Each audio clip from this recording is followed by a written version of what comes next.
Rise. Support court with Judge Vonda B is now in session. Judge, this is case number JVB1078, McKinney case. Thank you. You're welcome. You all may be seated. Okay, Ms. McKinney, Yes, sir. you brought this case before the court. What's going on? Well, Your Honor, I am here to try to recoup costs that I've incurred with my daughter. All right. She's 9 years old. She's been with me since birth, and I'm paying for everything. I've been doing it all on my own. All right. Without a problem, but I've been doing it all on my own. All right. And when you say all on your own, Dad isn't helping out financially at all? At all. Okay. And you said your daughter's 9. Yes. Is she involved in any type of extracurricular activities? That word always messes me up. Yes, ma'am. Basketball, track and field, and tennis. All right. Does Dad pay for any of those? No, ma'am. How much are the fees associated annually with each one of those? Annually, probably roughly $4,700. All right. Is Dad aware that she's in these activities? Yes. All right. The extracurricular activities, does he attend those? No, Your Honor. So he doesn't pay for those. No. So what is the backstory? I mean, she's 9, so were you all in a relationship previously? Like what happened? We were in a situationship for a weekend. What in the world is that? Well, it was a little bit more than a one-night stand. It lasted approximately 72 hours. I was on business in Washington, D.C., and he was there for a teacher's conference.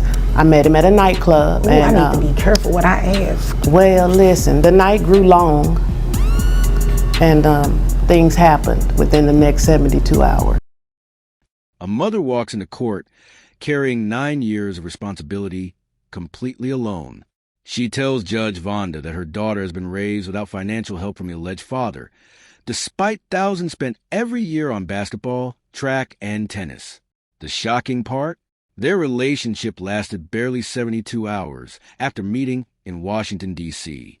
What started as a weekend situationship turned into a decade-long legal battle over responsibility, denial, and unanswered questions. And so, yeah. That's the Okay. extent of it. Okay. And you got pregnant? Yes. Okay. Was he involved in the pregnancy? Well, he was definitely there. Well, no, throughout your pregnancy. Oh, throughout? No, ma'am. Okay. So you just literally had the baby, no help from him, nothing like that. Did he show up at the hospital? No, he was late. Okay. So did you all have a DNA test done? No. Does he know he's the father? He doesn't think that he is, and he's the only Caucasian that I've ever been with, so.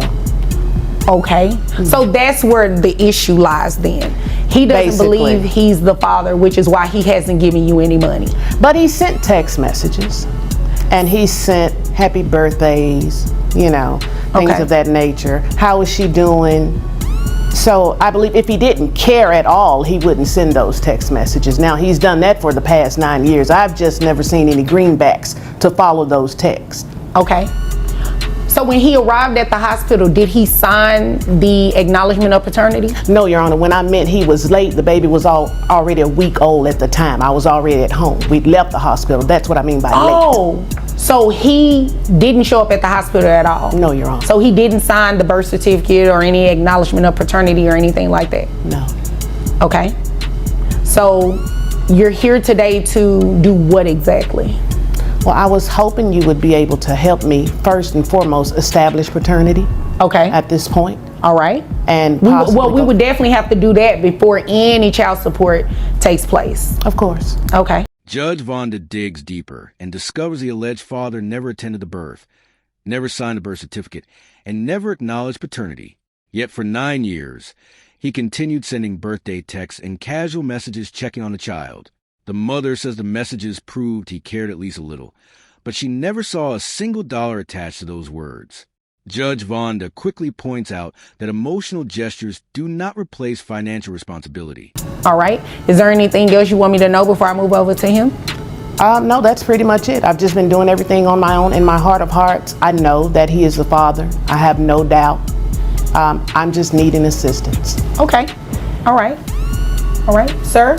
Yes, Your Honor. Is what she's saying. Now, let me be clear in my questions because I just realized that I probably shouldn't have asked that question like that. Now, bypass all the 72-hour stuff that she talked about, right? Mm-hmm. Now, she's pregnant. She was. Okay, you were not involved in that process at all in terms of the pregnancy. Look, she, let me just start off by saying that most of what she said is essentially true. Okay. Although there's some giant omissions in there and some things that you need to take into account to get the full picture. Well, does it involve the 72-hour thing? we were involved approximately that amount of time, yes. Okay. That sounds about right. Yeah, I don't want to know any specific details worry. about that. I'm not here to give you the details of it. I'm just here to tell you that we were in an intimate relationship on and off for about 72 hours, yes. Okay. So, after you found out she was pregnant, what happened? Well, first let me add some context to everything before I answer that, Your Honor. She works for the federal government. I'm a teacher. I'm a high school teacher. She makes significantly more money than I do. I make about $60,000 a year. I don't know the exact figure of her annual income, but I know it's a lot more than that. She's in far better position to support her daughter than I would be, and what she's asking for. You said her daughter, so you truly don't believe this is your child? I am willing to accept that it may be, but we've not done a DNA test. What she said about being only with one Caucasian man, I have no way of knowing if that's true. She's lied. When the alleged father finally speaks, he immediately shifts focus toward income. He argues that the mother works for the federal government and earns far more money than he does as a teacher. According to him, she does not actually need support. Judge Vonda instantly catches the flaw in his argument. Child support is not based on jealousy or who earns more. It is about whether a child deserves support from both parents if paternity is confirmed. So don't take, she was honest with a lot of the stuff she said fairly, but here's a big thing she forgot to mention. I have a son of my own. I have a newborn son, and with my fiance. Congratulations. What does that have to do with this? This is Well, what it has. I allowed you the opportunity to speak. This is his time. And now I asked you, was there anything else you needed me to know before I moved over to But I him? already know he's gonna push my buttons. Okay, well, just sit there and don't let him push your buttons. Okay. That's easy, right? Yes, ma'am. Okay, you can do that. Yes, Your Honor. All right, go ahead. So I have a newborn son with my fiance, and I know that he's my son for sure. And I know, and How do you know for sure? Because he's white. Ma'am. Because the woman who gave birth to him has been with me and only me for the past 3 years now. That's how I know that he is my son. And he does, despite being a newborn, having a little newborn face, he does look like me. I can tell. So, but anyway, what she's asking for, she does not need financial compensation from me to support possibly our daughter. And the other factor she didn't take into consideration. Wait a minute. Did I hear that right? Let me rewind. Yeah, he said need. I'm sorry. Let me rewind that. You said she does not need money from you. So let me make sure I got that right. Because she makes so much more than me. Right. So even if it is your child, right, she still doesn't need to get money from you? In my opinion, this is what she's doing here right now has nothing to do with needing money. It has to do with jealousy. She's trying to interfere with my relationship with my new son and my fiance. Baby, I care less about that, okay? Two things for certain, one for sure. I care less about that. Excuse me. I thought we weren't going to allow him to push your button. The courtroom tension rises when the man reveals he now has a fiancée and a newborn son. He says he knows that child is his because the relationship was exclusive, unlike the 72-hour encounter with the mother in court. The mother becomes furious, accusing him of trying to avoid responsibility while prioritizing his new family. Judge Vonda shuts the emotional chaos down immediately, reminding both parties that personal feelings and relationship drama are irrelevant compared to the legal question of fatherhood. I Thank left you. one button out. I'm I've sorry. got buttons. Thank Well, you. I've gathered all my buttons, and you ain't gonna push Well, them. you I've got a know, whole control panel. excuse nobody me, asked you excuse that. me. The only You're person so that's freaking going to be, childish. excuse me, the only person that's going to be pressing buttons up here is me. I'm trying not to press his head. Well, we're definitely not going to do that because then the bailiff will have to escort you out, and then I'll more than likely dismiss your case. So that wouldn't be a good thing, right? The both of you, ultimately, the both of you are here for one thing. You all want to find out if he is indeed the father of your daughter. Is that correct? Yeah, sure. Seems like a weird place to do that. I don't see a DNA kit anywhere nearby. Oh, now Oh, well, you're we do challenging her. that. We do that in a different area. Stupid. We have. Okay. Excuse me. That wasn't very nice. Well, it wasn't nice for him to dish your courtroom either. I'm just saying. No, Well- no disrespect to your court, ma'am. I don't take offense to that because I don't sit up and let people push my buttons often. All right. So this is what we are going to do. We are going to reset this pending DNA results. Now, if for any reason the child does come back, well, the DNA test does come back and you are the father, you will have to start paying child support being ordered today. All right. Can I respond to that, Judge, if I may? We were in what amounted to a long one-night stand. We never committed ourselves to each other. I wasn't even aware that she gave birth until like a week after it happened. Lies. No, I was never told that. Excuse me, Miss McKinney. Yes, Your Honor. It's the lies. It's the buttons. Woosah. Okay. Now, to your point, I was looking here through this Texas Family Code looking for where it says.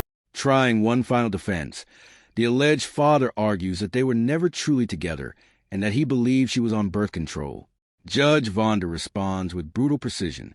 She explains that Texas law does not care how long the relationship lasted, whether the parties were committed, or what assumptions were made years ago. One fact matters above everything else. A 9-year-old child exists and deserves support if he is proven to be the father. Be in a relationship with somebody to not have to pay child support, and it doesn't exist. Well, she never, said. I was under the impression, from what I remember, that she was on birth control. Now, that may be my faulty memory, but I never entered into this relationship with any intention. Let's just be clear. Birth control or not, a 9-year-old child is here. These are the facts. A 9-year-old child is here who deserves support, not only from her mother, but from her potential father as well. So we are going to reset this matter, get some DNA testing done. So to my original thought, if you are the father, you will start paying child support being ordered as of today, all right? If he is not the father, you can come back to court and petition as many people. Now, don't take that offensive. I'm not saying that you just been with everybody or anything like that, but you can come back and petition as many people as necessary because this child, as I just stated, deserves to have the support from not only her mother, but from her potential father as well. So, do you all have any questions about what you're going to do? No, Your Honor. No. No? Okay. And you have to make your daughter available for testing as well. She's available. Okay. She's here. Okay. So we can go ahead and get that taken care of today. Oh, yes, we could. Okay. So we'll reset y'all. Thank you. Thank you. Judge Vonda officially orders DNA testing and warns the alleged father that if the results prove he is a biological parent, child support will begin immediately. The courtroom energy changes completely. Suddenly, the excuses, arguments, and accusations no longer matter because science will determine the truth. Judge Vonda makes it crystal clear that a child's right to financial support cannot disappear simply because adults regret how the relationship started. Judge Vonda B. Court is now in session. Judge, this is case number JVB 1030, Armstrong case. You all may be seated. Okay, Mrs. Armstrong. Yes, Ms. Judge. Okay, you brought this case before the court. What's going on? Well, Miss Tally over here, we decided to have a baby together about 3 years ago. And we got a divorce. And now I just need her to pay some child support. Okay.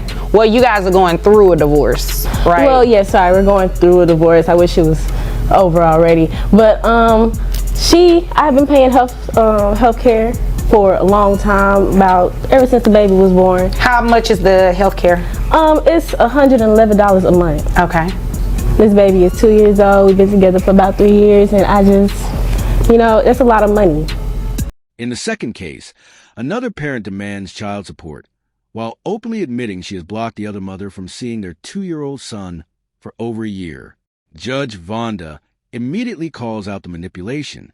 She explains that visitation and child support are separate legal issues, and no parent has a right to withhold access to a child just because money is involved. The courtroom becomes tense as the judge exposes how bitterness can damage a child's future. Okay, and you want her to pay child support? And I need that money. Okay, she needs that money. You don't want to pay that money? No, ma'am. Instead, I want to spend time with this child. She's not allowing me to see my son, Alex, for the last year and a half. Okay. I mean, I have an amazing 2-year-old son that I'm being denied access to see. And I do not believe that I should be paying child support. Rather than I should be able to spend time with my son and actively be in his life. Okay. Is there a reason you have not been allowing her to see Alex? Yes, ma'am. Is there a reason for that? Well, Judge, I feel like time is not money. And, Well, stop. Hold on. It's not money. But you would agree with me that she is the mother, right? Yes. Okay. And would you want for her to deny you access to Alex? Well, it would be It's different. a yes or no? No. Okay, then. So, The parent requesting support admits that financial payments matter more to her than the child having a relationship with the other parent. Judge Vonda reacts sharply, calling the mindset selfish and harmful. After reviewing tax documents and expenses, the judge calculates over $1,000 in monthly obligations, including reimbursement for health insurance. But she also warns that receiving child support does not give anyone power to control visitation or punish the other parent emotionally. you do not have a reason to not allow her to see her son. But she doesn't help me take care of my son. Now, financially, we'll get to that in a moment. She's not going to have a choice if the child is living with you primarily. Is that what's Correct. going on? Yes, ma'am. Okay, and how often do you allow her to see him at all? No. Okay, now that's going to change today. You do not have any authority to do that. You do not have it both ways. You can't say, I want her to pay this money, but at the same time, I don't want her to see our son. It doesn't work like that. Well, once she starts paying me some money, then she can also start seeing the son. Well, they don't go together. Okay. But the possession to a child has nothing to do with paying child support. You do not decide that. You understand?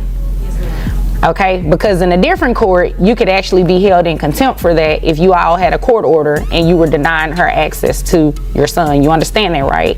Yes, Judge. Okay.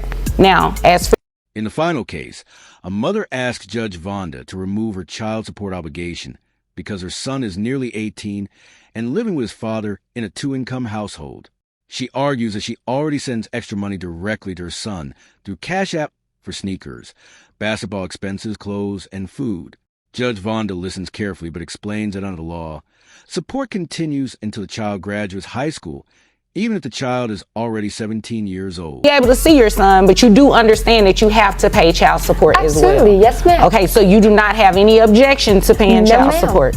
Okay, so you heard that, right? Okay, all right. So it seems like money is what's important to you, not necessarily her having a relationship with the child. That's right? Yes. And that's sad.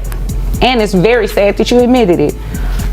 Okay, so you turned in some tax returns up here. I have your gross at $6,000 a year. And how many children? It's just Alex, It's right? just one. Yes, ma'am. Do you have any other children outside of Alex? No, ma'am. Okay. All right. So that brings your net down to $4,789.79 for one child. After hearing both sides, Judge Vonda acknowledges that the mother appears to be paying hundreds extra beyond her court-ordered support. Since the father cannot disprove those payments, The judge reduces the monthly obligation from $700 to $450 until graduation, but she refuses to completely terminate support early. As the hearing ends, Judge Vonda delivers one final message. Child support is not revenge, not control, and not optional. In her courtroom, the child's best interest always comes first.